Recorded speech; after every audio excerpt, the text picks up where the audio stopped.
Three, two, one. Action. Shalonda, Dylan. we are on the 5th episode of the Pure Michigan Properties Podcast, number 5. Indeed. So, like I said, my name is Dylan Mostyn, and I am joined with one of my absolute favorite people on the whole wide world. My name is Shalonda Waither, everyone. Hey, Shalonda. What's going on, Dylan? How you feel today? I'm energized. Let me tell you, I had 2 cups of coffee this morning, so I am ready to go. Why so much coffee, Dylan? I just run off caffeine. Okay, that works. I run off caffeine. I could use a tad bit of your energy.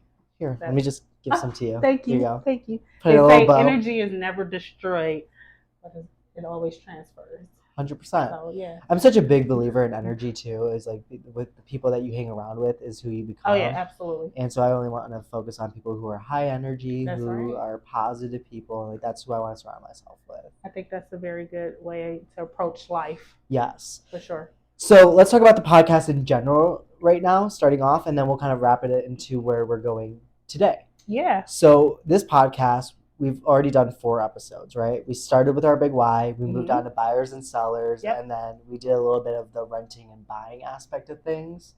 So let's talk about where we're headed to now. Ooh, so this episode today, we're going to cover a topic that we haven't, right?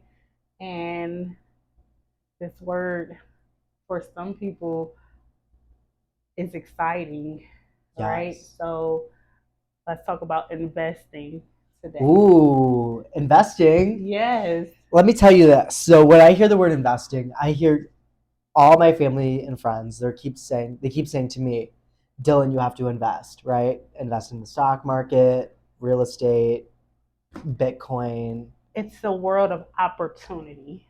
Okay. Right? And so opportunities can be endless depending on, your mindset for one, and then 2, your approach. So speaking of approach, I think that's where I've always gotten stuck up on when people say invest, right? Everyone tells me, oh, Dylan, you have to invest. I'm like, okay, but what and how, right? It's always been so confusing, like the stock market, real estate. Like I just hear the word invest. I'm like, okay, but like, how do I know if I'm making a smart investment? Well, let me tell you this, right? So majority of the world's funds are in cash, right? And in addition to that, you have other assets like real estate and investments. So real estate is not going anywhere while we are being introduced to cryptocurrency as a form of exchange, right? To purchase goods and products, things of that nature. So with real estate not going anywhere, I think that it's a perfect investment. I always like to say, I think investing in real estate is one of the smartest things to do. Like you said, it's always going to be there. And especially with the investing side, I mean, we'll get into it more in detail with the episodes. But like investing in land, just because like we've talked about on previous podcasts, is that there's only a certain amount of land you can own, and owning more land can't hurt you. It really can't. For sure. I agree with that. And there is a saying in real estate, is you buy real estate and wait, rather than wait and buy real estate. That's right. Which it took me a little bit to piece that together, but really, like in an essence, it just means holding on to a piece of an asset. It can't hurt you. That's right. Right? I mean, that's what people do in the stock market. They buy stock, hold on to it, and sell it when it makes sense for them. When it's at its peak. Exactly. Right. So only to invest more though. Exactly. They take that gain and they move it into another investment. And that's what real estate is as well. It's just a tangible thing now. You can see it, you can hold on to it, you can taste it if you want. You can smell it. Hey, we got gingerbread houses. Maybe that's the kind of real estate we should get into. Gingerbread. We're selling gingerbread houses. That's our specialty. That's our niche. But that's why I think investing in real estate it's one of the smarter investments. Okay. And it's an appreciating asset. Absolutely. So I think it's just an option that I think more people should be aware about. Well, let's tell them about this option of investing. Well, before we do that, can I give you a little fun fact that I found online? Oh, well, tell me what you Let me learned. tell you, Shalonda. Okay. So, I just found this online. Did you know Hmm. Michigan has more miles of freshwater shoreline than any other state in the nation? Ah, interesting. I actually did know. Dang We also it. have the most lighthouses. I do remember you telling us about that. Yes, because we have the most shoreline. Yep. That So, would make sense. Let me yeah. ask you a follow-up question then. Oh, okay. Okay, how many miles of freshwater shoreline do you think we have? How about we do multiple choice, right? Oh, yeah, let's do that because I have no clue. Okay, I'll give you 500, 2,000, 3,000, or 5,000. What do you think?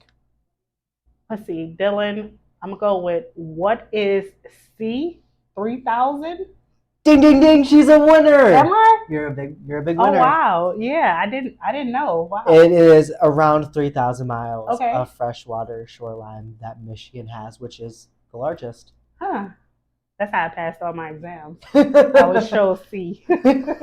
is always a good option. I don't know Indeed, why, but listen, if you don't know, it's probably it's C. it's C, you guys. Don't quote us on that. They're gonna come back at us. Yeah, no, that is not a They're gonna be like, fact. Shalonda said it was C, so It it is is C. not. But But now that we kind of went over that, so let me ask you this. yes, Would it make sense that we share with our audience what real estate investing means and how to use real estate as an investment to grow your own wealth over time? I think that's perfect.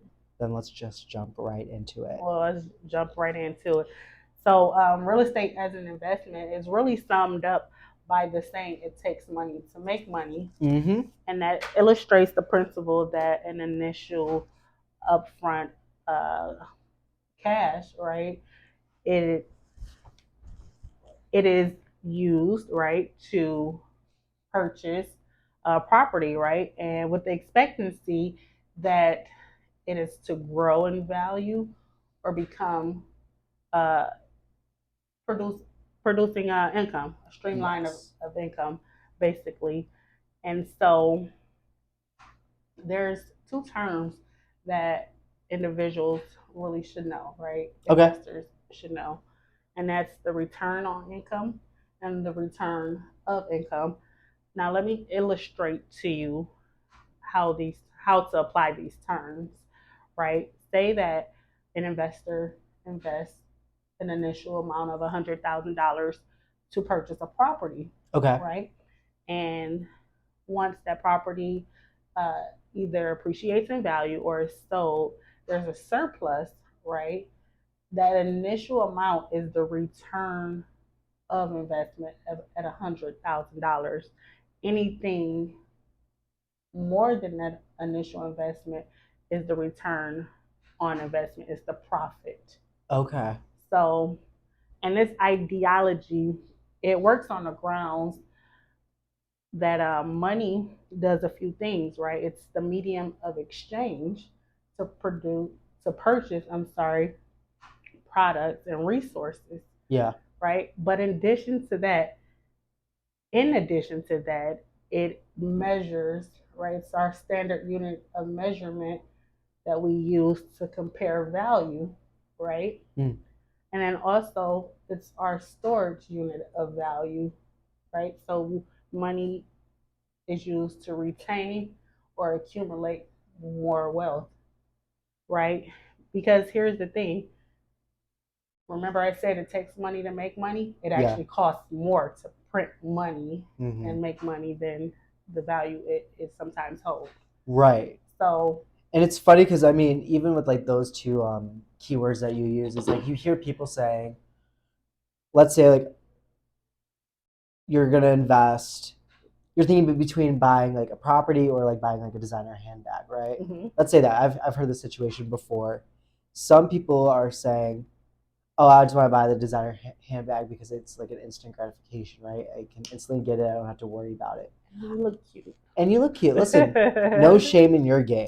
My game though is I rather use my investments to buy that designer handbag or buy whatever I want, right? So like that's where some That's people right. will flip it on the other side and say, listen, that's why I rather put money into an investment property or some type of asset that's going to generate cash flow for me or something, right? And let it fund your luxuries. We just had a Exactly. conversation this morning Exactly. with another agent. Yeah, let it fund your luxuries, And your I think lifestyle. that's the smartest thing Absolutely. an individual can do to set them up for success, especially in the investing side of things, is to have those investments fund your lifestyle where you want to be at in life. For And sure. I just think, why not, right? Why Yeah. not do that? Because, in a sense, as long as you do the very beginning of the work of investing in a property, finding the property, locating it, making sure it makes sense for you, Right. and then bringing that back to where now it's starting to generate cash flow, return of investment, all that stuff. Now you can fund your lifestyle. Yeah, absolutely. And then here's the thing, as far as the economic impact, it it just brings balance, right, to our economy. Mm-hmm. And so it'll always, you know, happen. It'll always be a an option. So the thing is, where are you in the equation? You said something off camera that really um, I thought was kind of a genius thing you said, and you said money is a way to store value.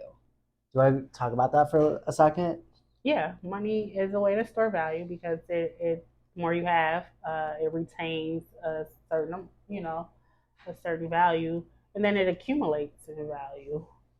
So that's just the cash aspect of how it works. Money, if we were to get into accounting principles, has seven outcomes, right? I'm sorry, not just money, but the accounting principles just let us know that assets, liabilities, and owners' equity only have seven outcomes. So using money to go and procure more wealth is the better option or the best option.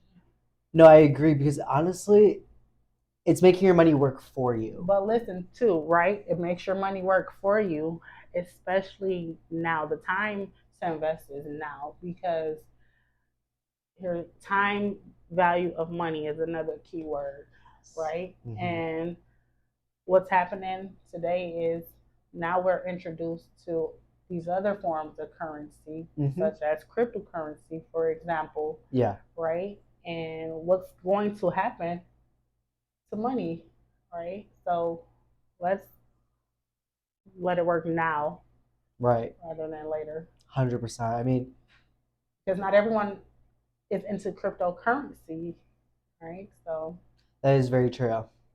Very true.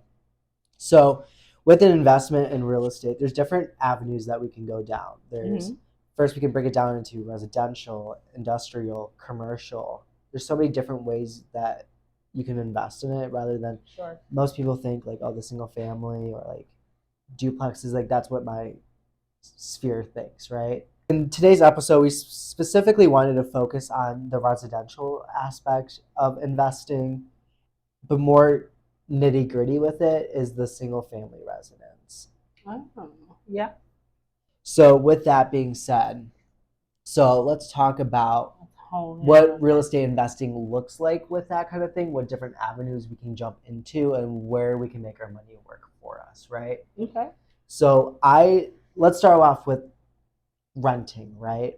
The rental industry is very hot right now. A lot of people, one, like to be renters, um, or two, like to have rentals.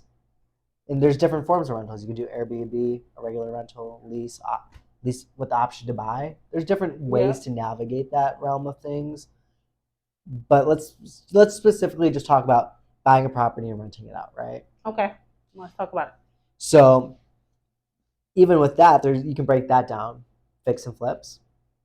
A lot of people, what they'll do is they'll buy a property that may be distressed, has some issues with it. They'll go in, fix it up, and then they'll put it back on the market as a rental.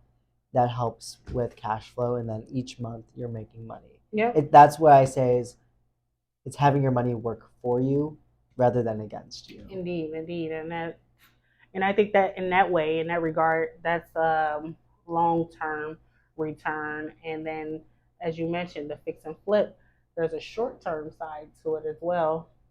Buying the property, fixing it, and then putting it for sale, Mm-hmm. which is also another approach. And in that approach is one of the major factors is understanding the market, doing your Yeah. pre-purchase due diligence, and I think that's when contacting a realtor really comes into play because you have to know certain things, right? Many factors go into the equation to determine whether or not it, you know, it makes sense to purchase. And that's the question is a lot of people, because obviously investment is a risk, right? You're Yes. not guaranteed to make a profit. Mm-hmm. I mean, I've known people that have had 3 investment properties and they haven't seen a return on them. Um, one, maybe just because they weren't as educated as they thought they were. Two, maybe things have changed. There's so many variable costs in an industry like this with properties. Sure. There might be stuff that you just never knew was an issue, especially with like homes for like auction or anything. Like you don't really get to see the property beforehand. You're just right. You basically are you see like an outside photo of it. It's like, what do you want for it? You don't really get to know the conditions of it. Sure. So that's why I say it's also a risk, is because you might be paying way more and putting more money into a property than really what it's worth. And I think that's where having the conversation with a real estate expert comes into play as a very valuable tool and asset in your little toolbox, is because absolutely we might be able to uncover information about that property that maybe you didn't know. Like one of my friends, she is looking at an auction property, and I was like, hey, listen, I'll pull up some history behind it. I'll see what I can do, just so that gives you more knowledge under your belt. Sure. To make a more informed and educated decision. Indeed, indeed. So, and with that, let's talk about pulling the history of a property, right? The details and information. What type of information are you able to gather on a property? So you can see last listings, when it was last listed, who's the current owner, maybe even why it was kind of. So if it was like a bank-owned property, well, why did it go to a bank? Was it foreclosed? So you can start kind of putting pieces together. You can start looking at old listing photos if they're up there, kind of see the condition of the home. Obviously, it's probably a little bit different from where it is right now, but at least you can kind of get the layout of things. You'll know where the kitchen is. You'll see where the bathrooms are, all that kind of stuff. Taxes on the property, you can kind of get an idea of that. So there's just some little, I like to call the golden nuggets of information that an investor might want to be looking at. Well, I would say should be looking at, and that's why they come in and have the conversation with experts. Because what I've noticed is a lot of investors, they like to tie themselves to an agent, or not, I guess in a way tie themselves to an agent. Oh yeah, absolutely. Because when they trust. Exactly. Yeah. And that's why I think it's so important, because that's where our value really shines. Indeed. In those kind of conversations, especially with investors. Because I mean, I'm working with one right now who, I remember we were looking at one property and there was only one photo of it online, and my client came back to me and was like, hey, can we pull up some more information on this? I need to know if this is a good decision. Turns out it was a horrible decision for him. So do you know how good it made me feel to know that I was able to help him understand that was not a good decision on his end. That's right. Yeah, and I guess to even add on to what you were saying about pulling up the history, I also go as far as to seeing if those past listings have any type of seller's disclosures attached. Yes. So that we kind of know what in the past, what the mechanical systems and things look like as well. 100%. So 100%. I think that, like I said, I think that's really where the value shines through. For sure. Because you can't just access that. Yeah, because here in Michigan, you cannot sell a property without having a seller's disclosure. Right. So now, not all the time are they properly filled out. Yeah. But we can have a whole discussion about that. Right, some ground and some basis as to the property condition in the past, at least. And so there are other ways too to like kind of find out information. We're able to look to see if permits were pulled for Right. certain projects to I'll be even go done. as far as I'll even talk to the neighbors. I For say, sure. hey, do you know a little bit of history behind this home? Because maybe they knew the owner. Maybe they Yep. lived in the neighborhood for a while, and they're like, yeah, that house, their basement flooded all the time, whatever, blah blah blah blah. Yep. And that's sometimes stuff you won't find on the seller's disclosures. So it's going that extra little mile and kind of really figuring out. Yeah. It's I like to say the do the deal or don't do it, Or don't right? do it. Deal or no deal. Deal or no deal. I like that even better. I'm gonna steal that. And so, yeah, even like Dylan mentioned, speaking with the neighbors, I did an open house, and for the life of me, I could not figure out the design and layout of this house. It just did not click with me, and I'm like, what is going on here? This is like the weirdest layout ever. And so the neighbor was able to come over and he just kind of shared with me the previous layout of the home and some of the updates that had been done, that even the current seller wasn't aware of. Yep. So I mean, that's important. even with that, it's funny because I mean, not funny, but um, you do realize some sellers really they just don't know the history of their home. Like, Yeah. there's some people that, I mean, I was doing an open house for one property and the owner has never lived in it, and on like the seller's disclosures, most of it was like unknown. I just don't know. Yeah. And no fault to the seller; they probably just don't know it. In my experience with the investor clients that I have, we're looking at properties where it's important to know, like you said, Dylan, aside from just the asking price or the purchase price, what are the taxes? Because that plays a major role when the property is not homesteaded, right? The properties are more. And then, too, additionally, part of the investor's equation is the home insurance because you purchase a property, it takes time for you to, fix it, and then it may take time for you to sell it or rent it. Now, during that time, you want some type of coverage, right? Right. As a peace of mind. So, the insurance, the taxes, and once you make the repairs, what is the after repair value of the property, which is determined by the market? 100%. And I'm glad that you actually brought that all those factors in because I mean, I know you know, but to our audience, it's funny. Well, not funny, but we in our system we have I like to call it a calculator that we plug in all those numbers, and if it makes sense to do a deal, then it will like flash at us saying, "Do the deal," right? Right. And if it doesn't make sense, then we now know it's not worth our money or our time. Indeed, and what the current rental rates in the area is going for. And here's one thing too I want to mention, because in this research, as far as the area that I practice in, right here in Michigan, the Metro Detroit area, so I'm very familiar with the Detroit area itself, being that I'm from Detroit, but also kind of from all over Sterling Heights, the Baltimore, Ferndale, so Macomb County, Oakland County, all of them are some familiar territories for me. But to get back to the point that I was making, there are some areas that are really raw, right? And many investors just don't want to take the chance in purchasing these areas. But if not, then who? I'm so glad you said that because someone will buy it. Yeah. There's always a buyer. I Yeah. can guarantee you there's always a buyer for every property.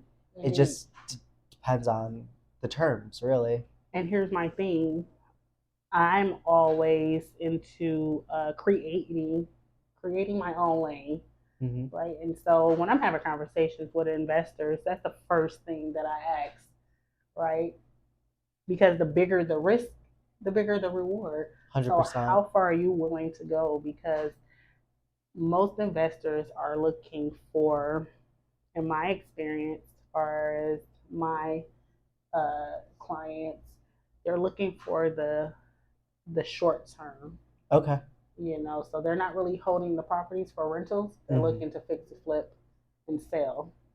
See, I feel like my clientele is very opposite. Mine, Okay. they rather hold on to it for a longer period and see that long term return rather than fix and flip where like they're just in and out. Funny that we're actually talking about fix and flips though. One of my neighbors, sadly no longer anymore. He did that in my neighborhood. He was right across the street from me. He bought the property, completely just renovated it and sold it. And that's kind of like my inspiration behind the investing side of things because as soon as saw it hit the market, I checked out Zillow. I was like, wow, he did a stunning job on this. Um, and so I talked to him about that, and he was like, "Yeah, it's such a good avenue to get into Mm-hmm. because when you really learn to understand what is a good deal and what is not a good deal." He's like, "My first couple of deals, I didn't make money on. I lost money." And he's like, "That's usually how a lot of investors are in the very beginning because they just don't understand or don't have that knowledge behind them, which it does make sense." Right. And that's why I tell people, I'm like, it's always a good idea to get an opinion from an expert in real estate. Sure. So he said, took him a couple times to figure out how to do it correctly, Mm-hmm. to where now he understands how much money he can put into a property, to That's where right. he'll see the investment side behind it. Um, but I just thought it was such a genius thing to do. And I mean, you have to obviously understand the market to where if it's a good deal or not, For right? sure. And then here's the thing too. The characteristic of the home and the location is gonna sell the home. So this property, as long as it's in the right location, it'll sell. Right. Right. So I interviewed with an individual and I didn't get the opportunity to list the property, but this individual had purchased the property for $30,000, and this was he had the property for 6 years and he used it as a rental, Okay. right? So he had already, received the return on investment. So he received the initial cost or amount he put up, Mm-hmm. as well as he made a profit. And so the important thing to know is that once the tenant moved out, they made the upgrades, right, to the property, Mm-hmm. put it on market for it to sell. And he did it at a time that he couldn't have done it at a better time because the market was really hot. When was this? This was a few months ago. A few months ago. Yeah, Okay. this was a few months ago. Um, and the property sold in 12 days, Oh. right? Where was it located at? This was a Ferndale property. Ferndale. Yep. And he was able to list the home with the new renovations for $149,000. Wow. And so one thing in my background, or with my background in business, um, first thing we're taught is you want like a 300% markup. Mm. And in this case, the guy got more. Right. So He knew his numbers and he knew it he knew well. his numbers and he knew them well.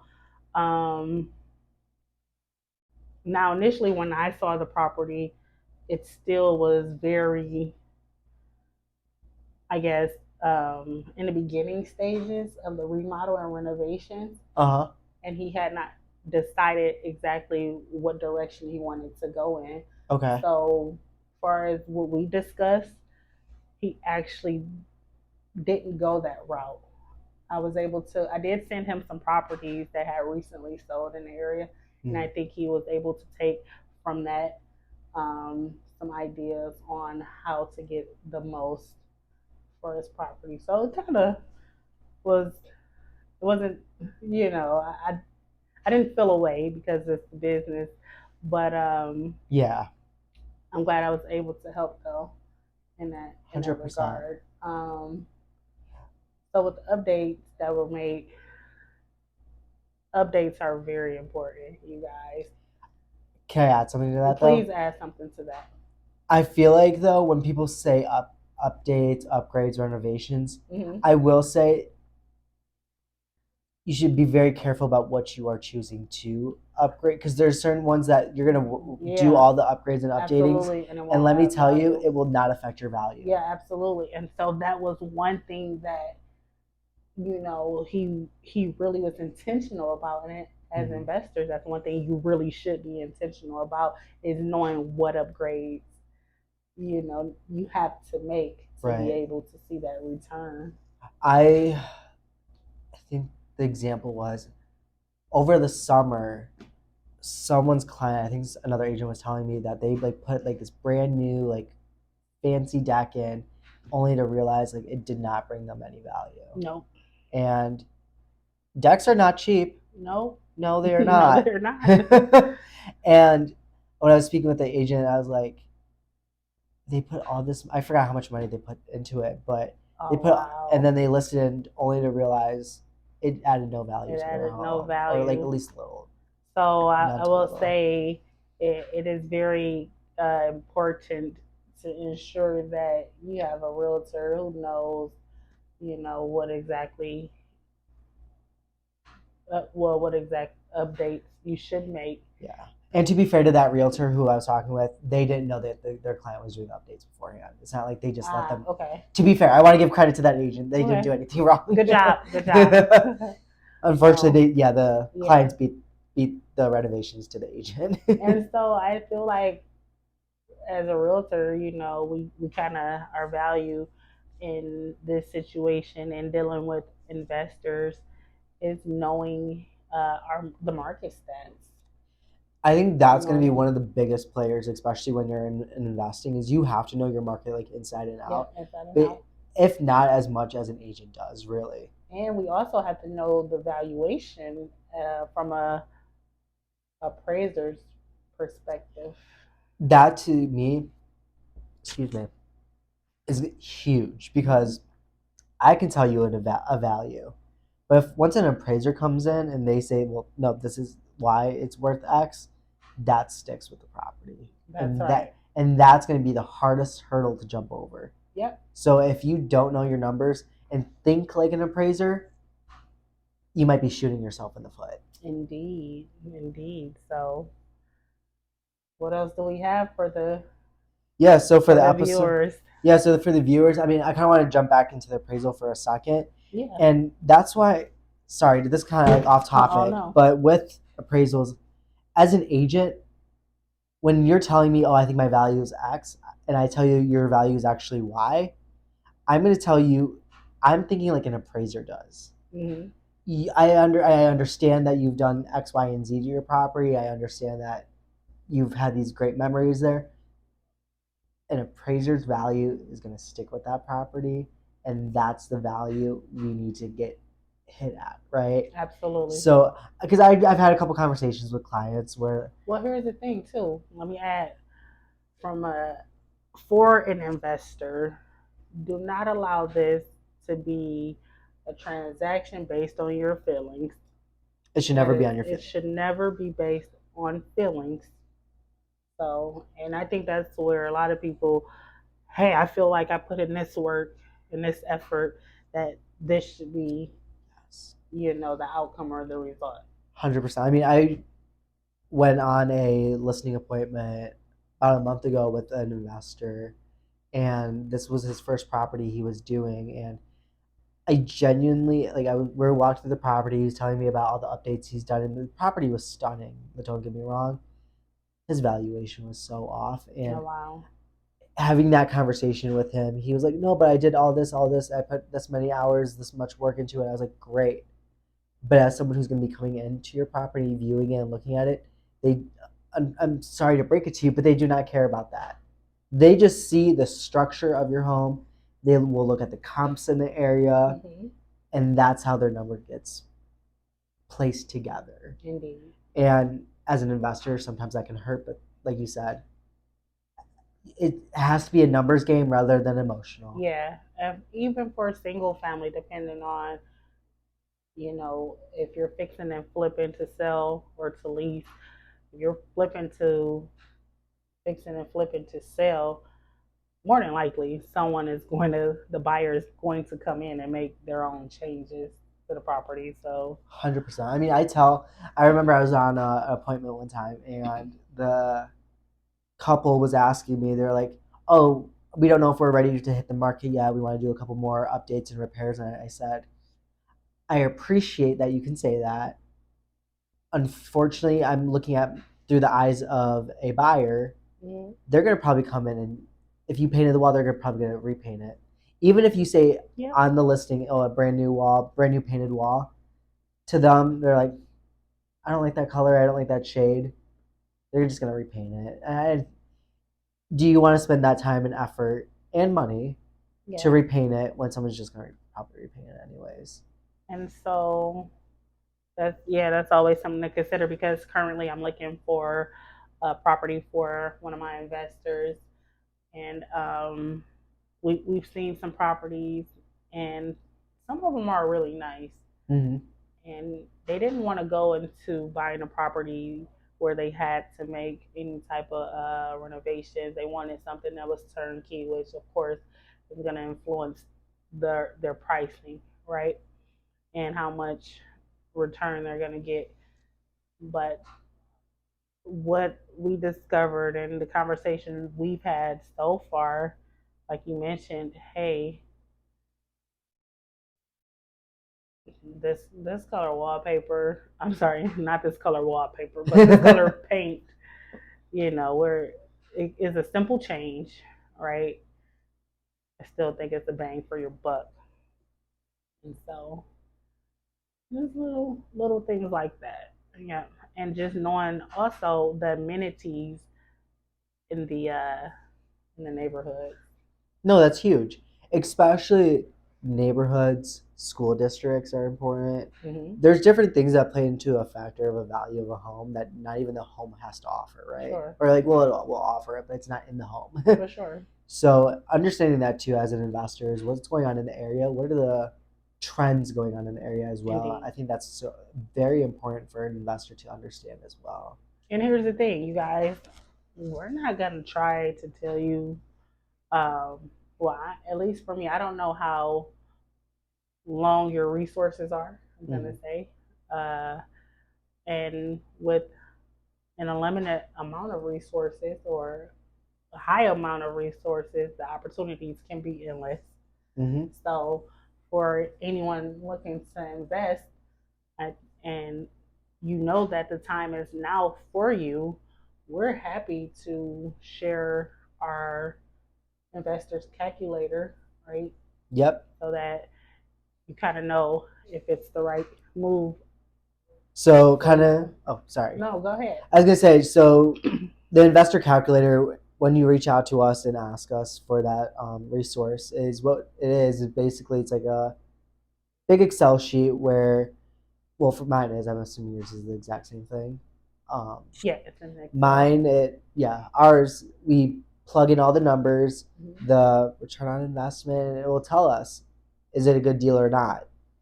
And that's the conversation we'll have with you after is let's talk about it. Let's see what that result came out to be and how can we get you into a winning scenario, right? Because maybe that property just won't make sense for you. But let's find you the property that makes sense. Let's find you the property that makes sense. I'm ready. I'm always up for the challenge. I love investment properties. Yeah. You know why? Because especially the ones that are really raw. I don't know why I use the word raw, but that needs the most upgrades because I've watched so much HGTV over the years. It's just I can really envision how the property can be used at its highest and best use.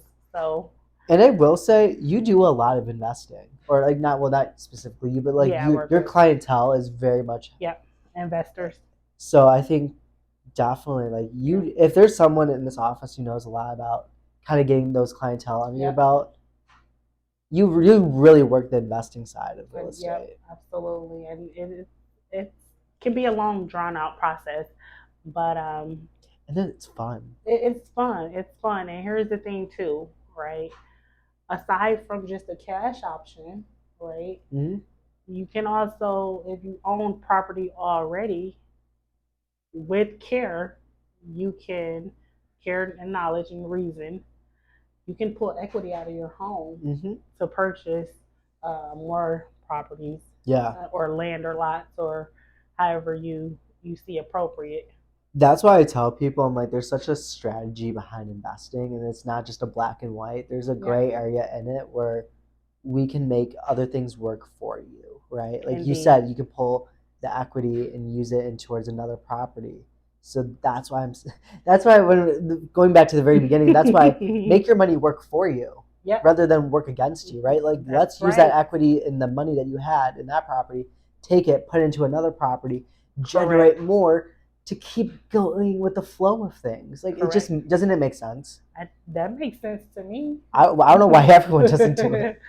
Passive income is the goal and the end result at the end of the day. So, 100%. I mean, I know for me, I don't want to work 24/7 my whole life. no. I want my money to work for me. I mean, at a certain age, I just want to relax. Yeah, absolutely. um, but no, I think investing is great, and I think that there's so many different avenues, and having that conversation, especially with an expert like the two of us, um, is a great start to that journey. And I would love for Shalanda to kind of give her contact information to how they get in contact with you. Well, sure. And might I add too that there are multiple ways that we'll be uncovering Mm. in the future on how to on ways to invest. I'm sorry, but as of now, you can reach me at 586